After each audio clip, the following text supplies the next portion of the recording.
I interviewed a guy, Arthur Clarke, not the science fiction writer, but a missionary. He was a Seventh-day Adventist missionary on Phuket, and he had been interred during the war. He had been born in China to missionary parents, met and married his wife in an internment camp in China, actually, during the war.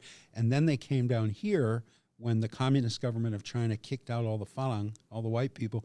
They came to Phuket, so it was probably 1949, 1950. He shows up here with his wife and a couple babies and opens a church on Phuket, 1949, 1950. If you can imagine Phuket, it was a 2-day trip to Patong Beach from Phuket town. How would they have gotten here back then without the international airport? They came by boat.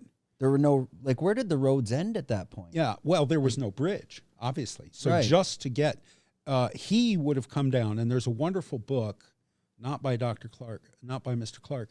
There's a book called Siam Was Our Home, written by Edna Brunner Bulkley, who came in 1904 to Trang to open the first Western hospital outside of Bangkok in this country.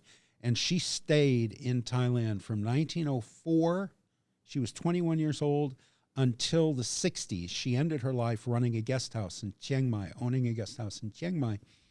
And she spent virtually her whole adult life here from the age of 21 until she was quite an old lady.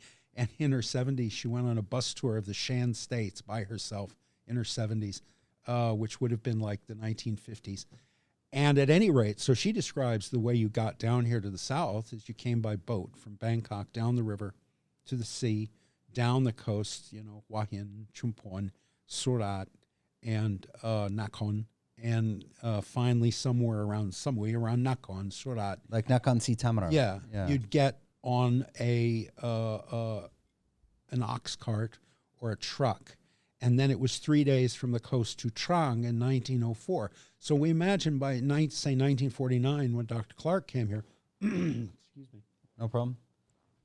It probably would have been a 3-day boat trip still to Nakhon or Surat.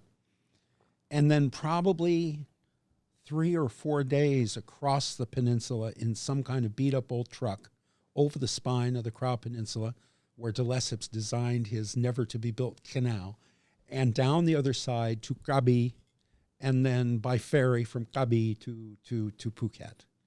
And so the whole trip from Bangkok, probably a week or two anyway. So to Krabi, and then, because you still wouldn't be able to go by land to get over here. No, there was nothing coming straight down the peninsula by land. See, I heard you had to go by boat. And there were bandits. I mean, that little strip of Thailand that comes down the peninsula.